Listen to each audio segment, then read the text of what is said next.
Trinidad. Ujú. Los niños pueden ir pasando a su salón, los hermanos pueden ir acercándose acá, adelante.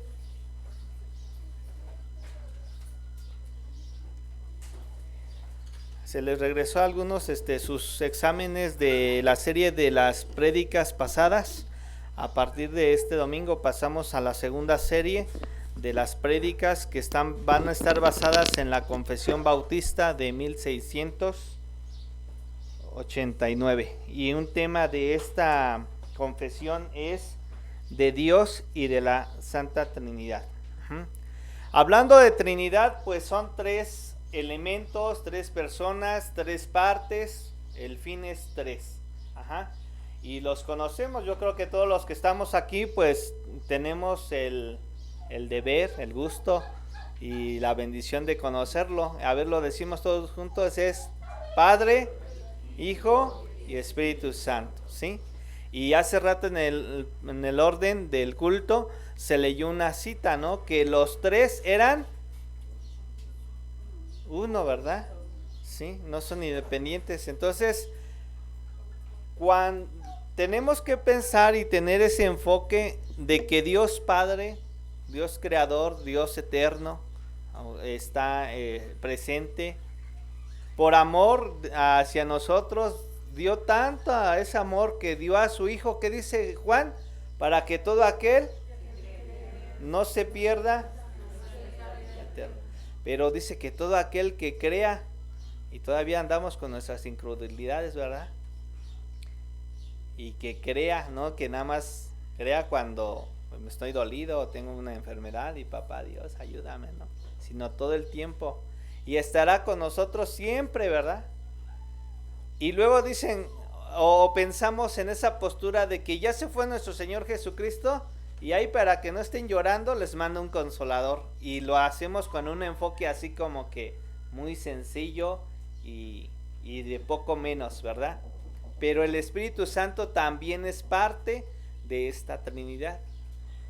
Y los que estudiamos en el curso del bautismo que blasfemar o decir algo en contra del Espíritu es que pecado, y que ese pecado no alcanza perdón. Híjoles, qué delicada es la situación, ¿verdad? Bien, la Trinidad es un concepto central de nuestra fe cristiana y en la Confesión Bautista de Fe de 1689 nos ofrece una guía muy útil para entender lo que creemos acerca de Dios y la Trinidad. ¿Qué creen de Dios, hermanos?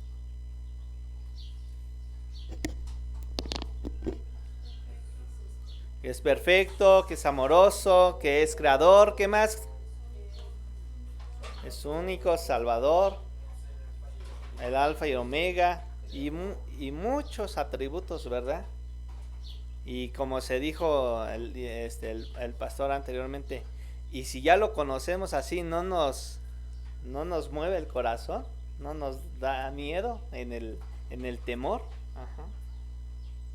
Y la doctrina es esencial para nuestra comprensión de quién es Dios y cómo Él se relaciona con nosotros como sus hijos. Hay que entender quién es Dios para entender cómo se va a relacionar con nosotros, sus hijos. Aquí hacemos una pausa. Sus hijos, para que seamos sus hijos, ¿qué tenemos que hacer? Creer. Y debemos de ir corrigiendo que no todos los humanos son hijos, son criatura, pero no hijos. Para ser hijos tenemos que creer. Como bautistas reformados, creemos que la Confesión Bautista de Fe de 1689, como una expresión fiel de nuestra fe y de nuestra práctica. En primer lugar, la Confesión Bautista de Fe establece que hay un Dios único, vivo y verdadero. Y se liga con la lección de la escuela dominical, ¿verdad? ¿Cómo damos testimonio de que tenemos un Dios vivo, verdadero? Yo les decía ayer a los jóvenes, díganme que son cristianos sin decir cristianos, ¿no? O sea, vamos a hacer nuestros actos, cómo nos comportamos. Anthony nos leía Apocalipsis y decía que tenemos que tener ese amor fraternal, no fingido, y amor puro. Uh-huh. Vamos a continuar, dice, en la declaración de fe en el artículo 2, de los voy a leer, dice, el Dios verdadero es aquel que se reveló a sí mismo en las Escrituras y que se relaciona con su pueblo en amor redentor. ¿Qué significa que Dios se esté relacionando con nosotros en un amor redentor? ¿Qué significará para su vida? Se han acercado a un papá y el papá como que de repente le acabamos de hacer una travesura y como que, pues sí te entiendo, pero espérate de elegidos, ¿no? O primero espera tu tiempo, tu próloga de castigo y ya después te consiento, ¿no? Pero así es nuestro Dios. Él nos abraza inmediatamente con brazos de amor, ¿verdad? Y ve nuestro ser. Si nosotros confesamos el pecado, la situación que estamos viviendo, Él inmediatamente nos atiende y sentimos. ¿Han sentido esa paz, hermanos? ¿Verdad? Confesamos y hasta hay un alivio y hasta nos sentimos limpios. Uh-huh. Ya no nos estorba nada. Ese es el amor redentor. Uh-huh. Esto significa que Dios no es una mera idea o una creencia abstracta, sino una realidad personal que se revela a sí mismo a través de la Biblia. Y hace rato en la escuela dominical ya se dieron muchas citas donde podemos encontrar que dónde está el amor, cómo comportarnos y todo ello, ¿no? La Biblia nos dice que Dios es el creador y sustentador de todo lo que existe. Él es soberano, santo, justo en todas sus acciones. Él es creador. Nuestra mente finita no alcanza a comprender todo lo que ha creado. Hay una cita que dice 3 cielos, ¿no? Vamos a hacer un supuesto. La atmósfera que vemos, 1, es un supuesto, ¿eh? No quiere decir que así sea. El universo, 2, y el tercer cielo, más allá. Y hemos visto videos en internet de los planetas, ¿no? Y que somos una cosita de un infinito. Y así está Dios en nuestra vida con Dios, que nos atiende todo y nos escucha. Entonces Dios es todo, hermanos. Todo, Dios es todo, es único en todas sus acciones. Subsistencia en sí mismo, no depende de nadie. Uh-huh. Infinito, perfecto, inmutable, inmenso, eterno, indescrutable, creador de todo para su gloria. Y cantamos de chicos de ese corito que decía: Dios es tan grande que no puedo ir arriba de él, ¿verdad? Tan bajo que no puedo estar abajo de él, tan ancho que no puedo estar afuera. Y lo vemos en la creación, ¿no? ¿Alguien ha estado fuera de Dios? Pues por nuestro pecado solamente, ¿verdad? Solamente por nuestro pecado, pero fuera de eso, no. Abramos nuestras Biblias en Deuteronomio 6:4. Deuteronomio 6:4. Pónganse de pie, hermanos. Ya saben que me agrada un poco que estemos así para que no se haga tensa la situación. Deuteronomio 6:4. ¿Quién tiene una voz fuerte de los que estamos aquí? Una voz fuerte. ¿Qué hermano se considera que tiene una voz fuerte? Nuestro hermano Esteban. Nuestro hermano Esteban. Díganos este texto, hermano Esteban. Nosotros somos el pueblo, pero díganoslos así. Así con entusiasmo. Léalo. Léalo. Oye Israel, Jehová nuestro Dios, Jehová uno es. Ajá. ¿Qué sintieron, hermanos? A ver, otra vez. Oye Israel, Jehová nuestro Dios, Jehová uno es. ¿Qué contestaríamos nosotros, hermanos? ¿Qué contestaríamos? Uno es. Amén, ¿verdad? Ahora lo leemos todos juntos fuerte, ¿sí? 1, 2, 3. Oye Israel, Jehová nuestro Dios, Jehová uno es. Tomen sus asientos.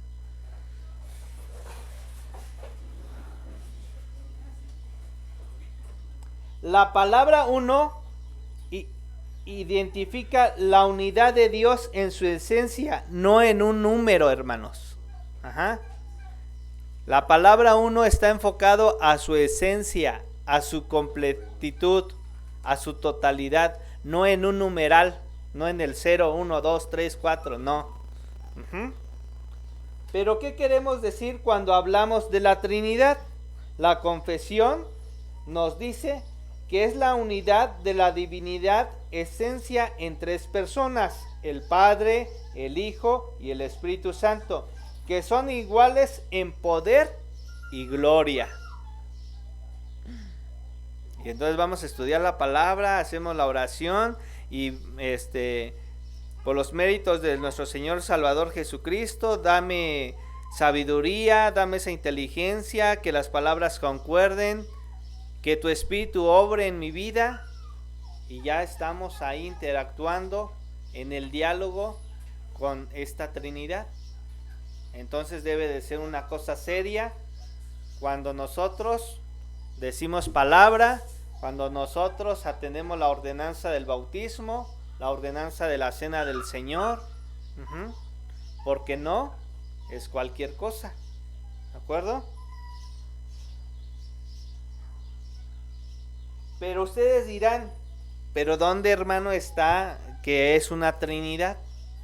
¿No han tenido ese conflicto con los de afuera? Porque la Iglesia Católica festeja la Santa Trinidad, ¿no? Y ya está como que si fuera un cuarto y le hacen su fiesta exclusiva a la Trinidad. Ahorita vamos a ver esa situación.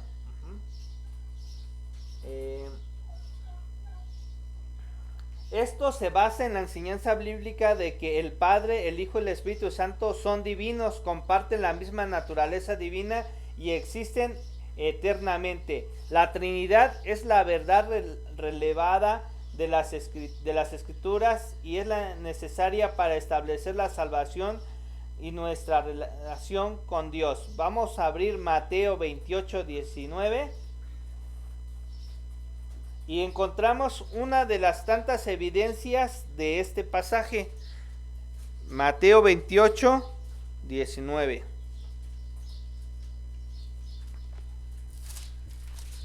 ¿Qué les contestaríamos a la gente que nos pregunte? A ver, ¿dónde sustentan la Trinidad? 28, 19. Ahora, del 16 da la gran comisión que todos sabemos. ¿Quién dijo estas palabras?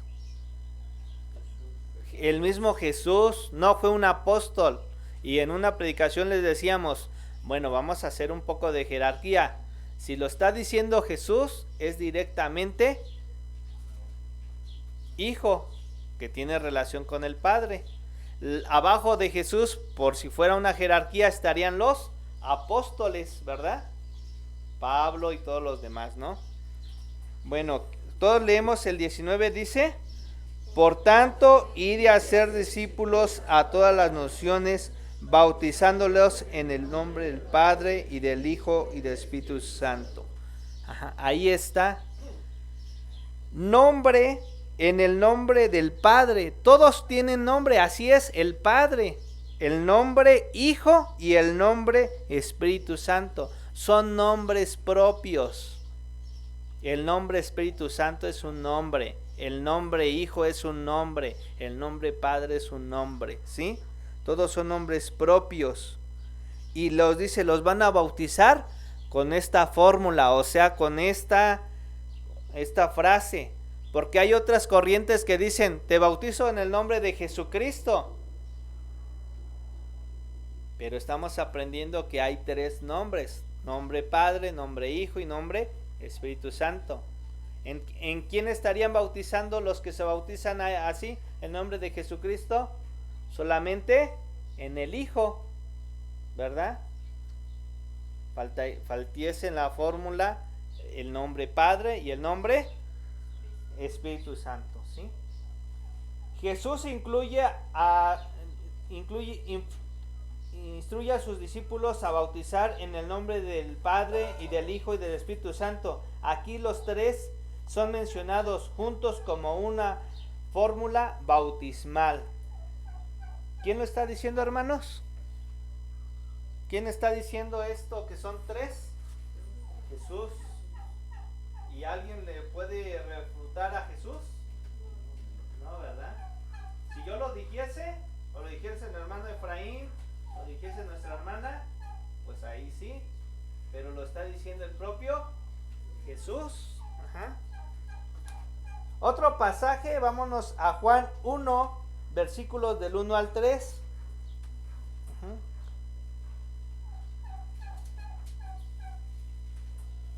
Aquí, cuando lo leamos, el verbo se refiere a Jesús, quien es identificado como Dios y como está usando como Dios desde este principio. Juan 1, del 1 al 3.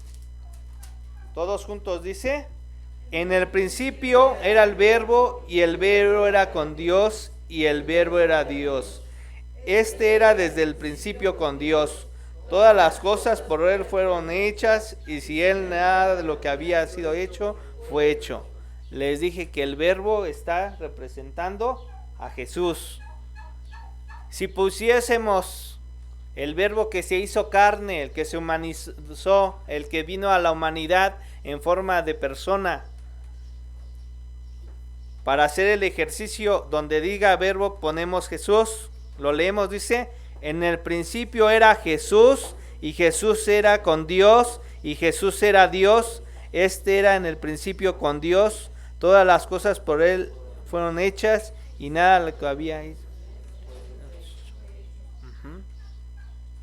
Y por eso dice que Dios creó nos creó a su imagen, ¿no? Y en el Génesis dice: hagamos. Y por eso lo hace en un plural. También encontramos la referencia de la Trinidad en 2 de Corintios 13, 14. 2 de Corintios 13.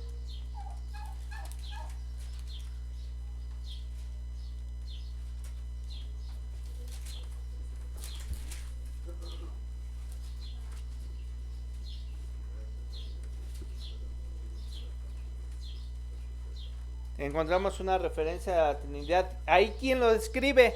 Pablo. Ajá. Aquí lo está describiendo Pablo. Primero abordamos que lo dijo Jesús. Después abordamos que lo dijo Juan. Y ahora lo estamos abordando que lo dice Pablo. ¿Y qué dice Pablo? El 14 dice: la gracia de nuestro Señor Jesucristo, el amor de Dios y la comunión de tu Santo Espíritu sea con todos nosotros. Amén. ¿A cuántos está mencionando? A los tres, ¿sí? ¿De quién recibimos o por quién recibimos la gracia? Ahí dice el 14. Por nuestro Señor Jesucristo. ¿Por quién recibimos el amor? De Dios Padre. ¿Y de quién recibimos la comunión? El Espíritu Santo. Ya estamos viendo tres modos operandi o tres funciones que hacen específicamente ellos, ¿verdad? Porque Dios amó tanto al mundo que dio a su Hijo. Ahí está el amor, ¿sí? Y nos redimió por la sangre de nuestro Señor Jesucristo. Ahí está la gracia. Y para que tengan la comunión los santos, los que hayan creído, está con nosotros ¿quién? El Espíritu Santo. Ajá. Y así está obrando la Trinidad. ¿Vamos entendiendo bien, hermanos? ¿Sí?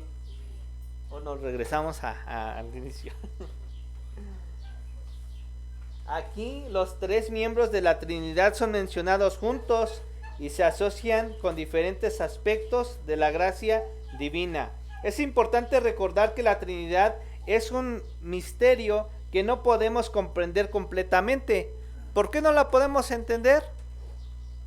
Porque todavía tenemos una mente humana, todavía no hemos alcanzado esa perfección, ¿sí? Y la otra, pues porque no leemos la palabra, lo que nos exhortaron en la escuela dominical, ¿verdad? Empapémonos de la palabra, ¿sí? Para conocer. Pero aunque no podamos entender todo acerca de la Trinidad, podemos confiar en las Escrituras y creer que Dios es un Dios de amor que se revela a sí mismo a través de la Trinidad. Vamos ahora a Romanos 8, versículos 9 al 11. Romanos 8.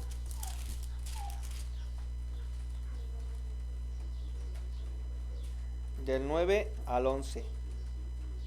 Este texto, este apartado que vamos a leer, son los resultados de la vida nueva, hermanos. También enfoquémoslos, estamos hablando de la Trinidad, de Dios, pero enfoquémonos también de los resultados de la nueva vida, o sea, con nosotros como cristianos. Esto lo dice Pablo y nos enseña de la obra del Espíritu. Todos juntos del 9 al 11 dice: mas vosotros no vivís según la carne, sino según el Espíritu, si es que el Espíritu de Dios mora en vosotros. A ver, pausa tantito. Qué fuertes palabras, ¿verdad? Mas vosotros no vivís según la carne, según lo que les prefieran a ustedes, según sus gustos. ¿Cómo tenemos que vivir? Según el Espíritu. Y nos los recarga. Si es que el Espíritu de Dios mora en ti. Continuamos. Y si alguno no tiene el Espíritu de Cristo, no es de él. Hasta ahí. ¿Cómo tenemos el Espíritu de Cristo? Aceptándolo. ¿Ya lo aceptamos todos los presentes? Y si alguno no tiene el Espíritu, no es de él. No es hijo, es criatura. Continuamos. Pero si Cristo está en vosotros, el cuerpo en verdad está muerto a causa del pecado. Pausa. Pero si Cristo está con vosotros, dejemos el pecado, ¿sí? Continuamos. Mas el Espíritu vive a causa de la justicia. Y si el Espíritu de aquel que levantó de los muertos a Jesús mora en vosotros, Él levantó de los muertos a Cristo Jesús, vivificará también vuestros cuerpos mortales por su Espíritu que mora en vosotros. Nos está diciendo en otras palabras, hermanos, ¿tienen a Cristo? Amén. ¿Viven en el Espíritu? Procuremos eso, ¿sí? Él nos va a vivificar, Él nos va a hacer entrar en razón. Pero nosotros no vivís según la carne, sino según el Espíritu, si es que el Espíritu de Dios mora en vosotros. Y si alguno no tiene el Espíritu de Cristo, no es de él. Pero si Cristo está en vosotros, el cuerpo está muerto a causa del pecado, pero el Espíritu es vida a causa de justicia. Y si el Espíritu de aquel que resucitó a Jesús entre los muertos viva en vosotros, aquel resucitó a Cristo entre los muertos también vivirá en vosotros cuerpos mortales por medio de su Espíritu que habita en vosotros. Aquí vemos que el Espíritu Santo es una persona divina que mora en nosotros. Y si tenemos parte de ello, pues tenemos que cuidarlo, hermanos. Vivir, actuar en el Espíritu. Ese es lo que nos debe de regir. Vamos a 2 de Corintios 4:11.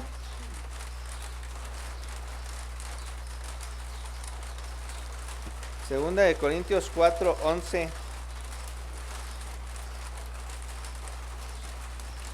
El resultado de andar en la Trinidad, ¿cuál debe de ser? ¿Ya lo tienen? Porque vosotros que vivimos siempre estando entregados a muerte a causa de Jesús, para que también la vida de Jesús se manifieste en nuestra carne mortal. Y ha sido una de las premisas de estas prédicas, que todo lo que hagamos, lo hagamos para el Señor. Y si estamos aquí, solamente estamos para adorarlo, ¿verdad? ¿Sí? Gálatas 2:20, por favor.